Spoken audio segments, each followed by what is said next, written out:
Arranca julio con nuevas inversiones y nuevos activos en Estados Unidos, una calma parece ser con el tema de la guerra, un Kevin Warsh, presidente de la Fed, quizás algo un poco indeciso de si va o no a subir tipos de tasas de interés, y por el otro lado acá en la Argentina se ve una inflación que baja, pero ahora tenemos un dólar que sube, y la pregunta que siempre nos hacemos es ¿dónde poner esos pesos? Bueno, quédate en este video que te cuento. Bueno, ¿qué fue lo que estuvo pasando el mes anterior? Tenemos el fin de la guerra, parece ser que ya está prácticamente terminado, gracias a Dios.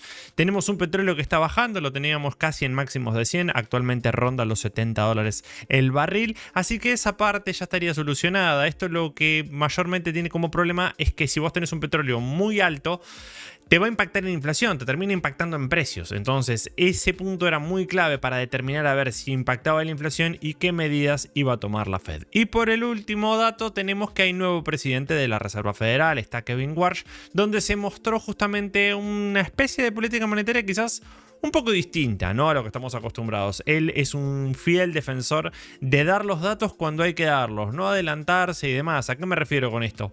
Es decir, ahora nos vamos a presentar a conferencias de la Fed que quizás son más volátiles y va a ser una Fed un poco más impredecible de determinar si van a subir tipos de tasa de interés o no lo van a hacer. Recordemos fácil y rápido qué significa. Si vos subís los tipos de tasas de interés, el crédito se encarece, por ende restringís la economía, pero la enfriás, y al enfriarla eso haría que baje la inflación.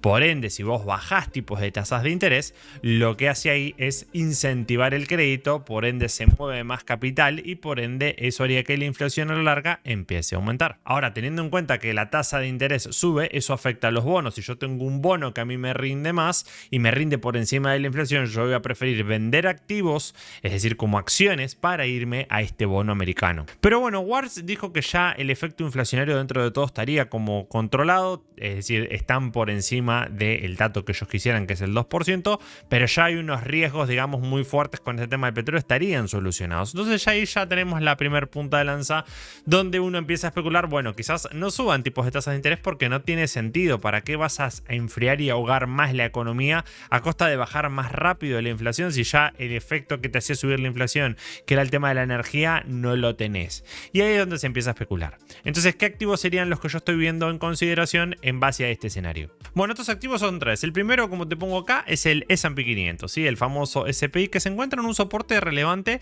y aún así si lo pierde, el daño a mediano plazo sería corto. Es decir, la tendencia sigue siendo firme en este índice y se está poniendo un poco en duda, ¿no?, si realmente las tecnológicas son los que lo están empujando y demás. Actualmente estuvimos viendo una rotación, pero esa rotación no fue una salida completa de los activos. Es decir, están saliendo quizás un poco de lo que es la parte de inteligencia artificial y la parte de las tecnológicas para irse a sectores más defensivos y vemos un S&P 500 dentro de todo estable. En el gráfico que te pongo acá justamente, que es un gráfico semanal del S&P 500, ves que claramente es alcista. El soporte más claro que tenemos son los 6.800 puntos. De perder ese soporte, que estamos hablando de caídas del 9%, muy probablemente el precio tienda a querer recuperar y si no logra hacer un máximo anterior, bueno, evidentemente asistiríamos a caídas más grandes, ¿sí? Quizás a 6.300 puntos, que es justamente esta línea de tendencia que yo te dejo acá. Y fíjate que, como ves en la gráfica, sigue siendo alcista, es decir, los máximos y los mínimos siguen siendo crecientes. Es decir, hay algo que realmente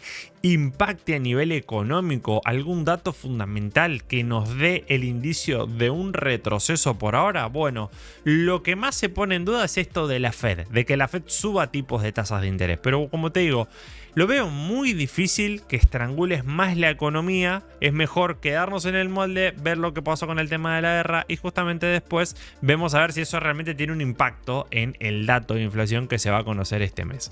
Así que el SPI, la verdad, sigue siendo una de las mejores apuestas a largo plazo. Ahora te dejo dos. Microsoft, por un lado, que fue muy castigada, así, el fundamental es muy sólido, pero está el CAPEX bajo la lupa. ¿Qué quiere decir el CAPEX? El CAPEX es lo que invierte la empresa cuando tiene la ganancia, es decir, pagó todo, pagó sueldos, estuvo pagando los dividendos, capturó capital y demás de todo su negocio, está gastando mucho en reinversión futura, esto por la parte de inteligencia artificial, y eso ya al inversor no le gusta. Vamos a decir, che, pero ¿por qué? Si se supone que estás invirtiendo en algo bueno para tu negocio.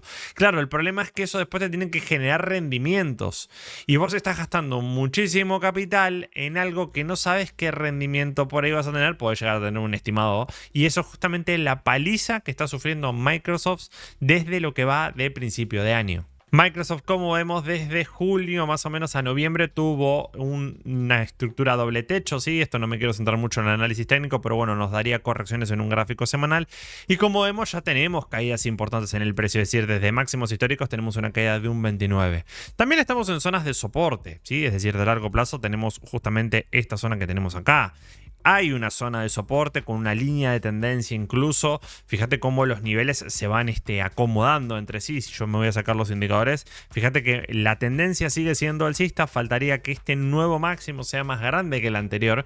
Y quizás con los próximos balances ya demuestra un poco de fortaleza de esa inversión en CAPEX. El nivel que hay que vigilar de esta empresa sería si ya rompe los $350, bien, en un gráfico semanal. Porque claramente no solamente me está rompiendo el soporte, sino que me rompes la línea de tendencia a largo plazo que también funcionó en 2023. Y ahora la segunda, una de mis favoritas, es Nvidia. Nvidia, la verdad, que está buscando ahora su liderazgo en todo lo que es IAs robóticas, en meter IA ya en robots, en algo tangible. No estamos hablando ya de inteligencia artificial como programas y demás. Ellos quieren abarcar muchísimo más y sigue siendo uno de los líderes a nivel de infraestructura de inteligencia artificial. Acá en el nivel semanal, la verdad que lo que tenemos es que ya estamos solapados al precio, es decir, el canal que nosotros tenemos el precio está por encima ya, y esto denota una gran inversión en IA y esta empresa que todo el mundo la quiere. Bien, los niveles más importantes a vigilar acá ya serían quizás por debajo de $170. Por debajo de $170 ya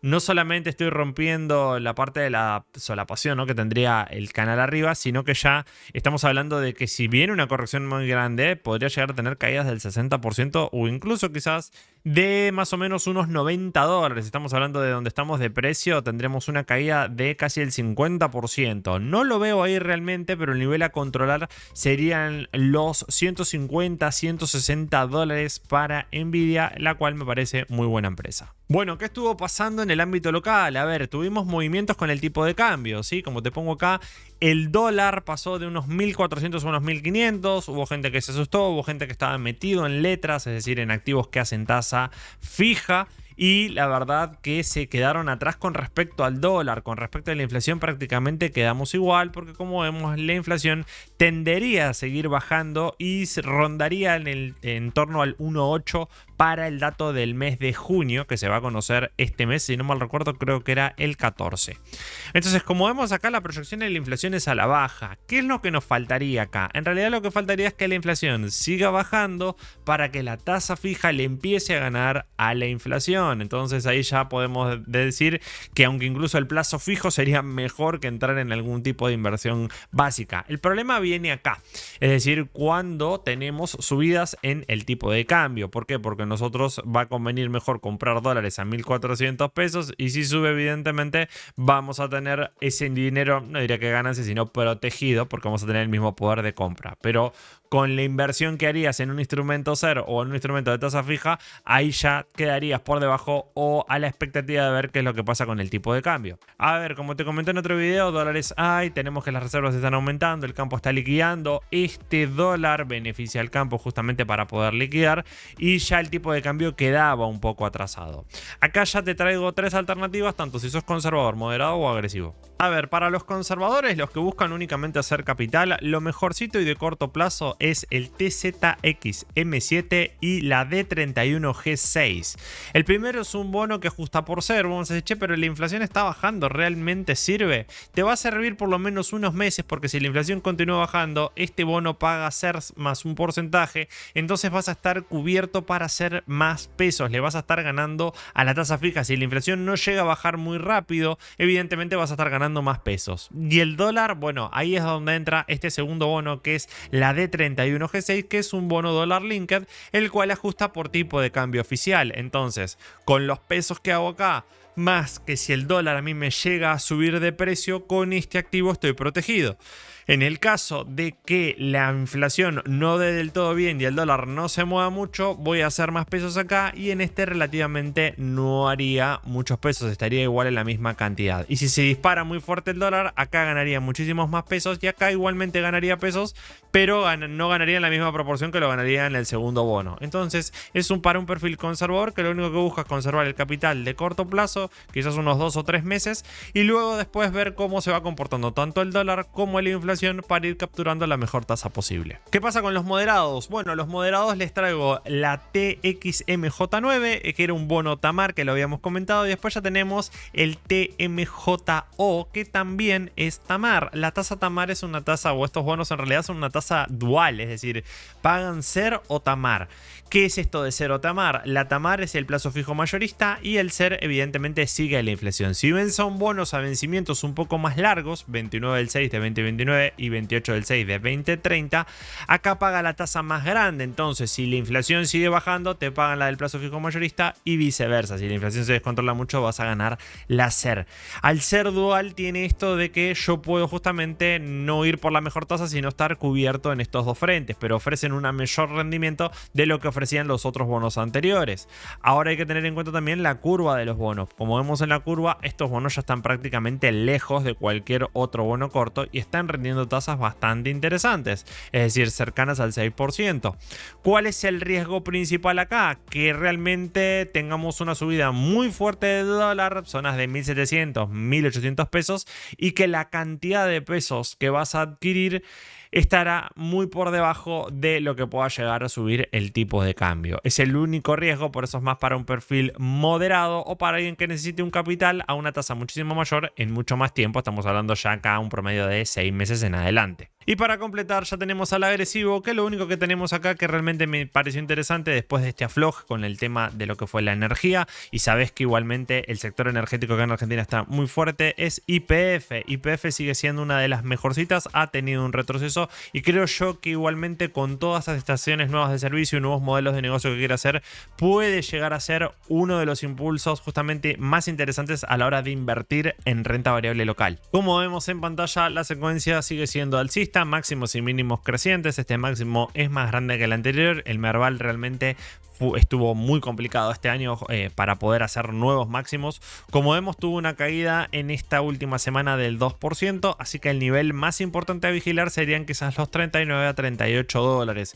Si llegáramos a romper este nivel, sí sería un problema. No me gustaría tanto tomarlo como una zona de soporte, esta quizás sí de corto plazo, a la hora de ver justamente esto. Si estás operando un gráfico diario, ahí sí te lo doy como válido.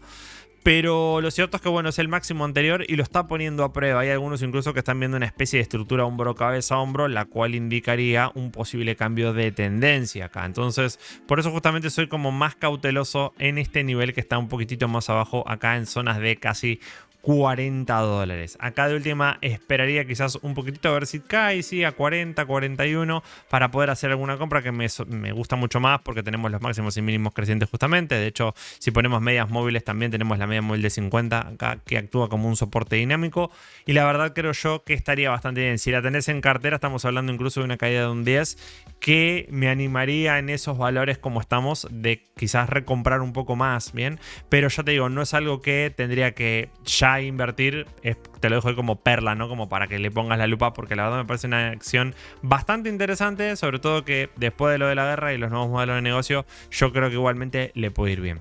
Primero que nada, cabeza fría, ¿sí? En la parte internacional tenemos menor presión sobre el tema del petróleo, lo cual es una buena noticia. Yo creo que los riesgos acá con el tema de la Fed no van a ser tan grandes, no los veo subiendo tipos de tasas de interés, ¿sí?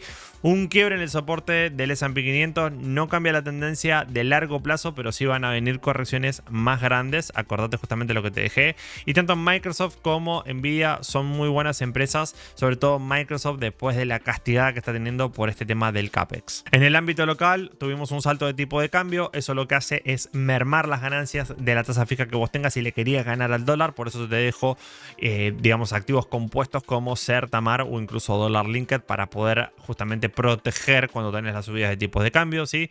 Cada perfil tiene combinaciones con respecto a coberturas y tasa, que es lo que más vos preferís. Un perfil conservador busca conservar el capital, pero ya un perfil moderado busca ganarle un poco más a esa tasa, ¿no? Por eso te dejé acá justamente los instrumentos instrumentos dólar y dólar linked como cobertura, ¿no? Y los duales.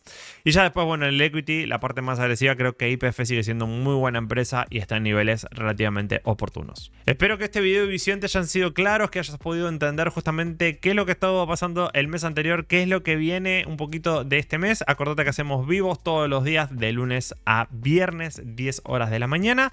Y bueno, mi nombre es Marcos y como siempre nos estamos viendo en los próximos videos y en los próximos directos. No olviden suscribirse. Chau, chau, cuídense.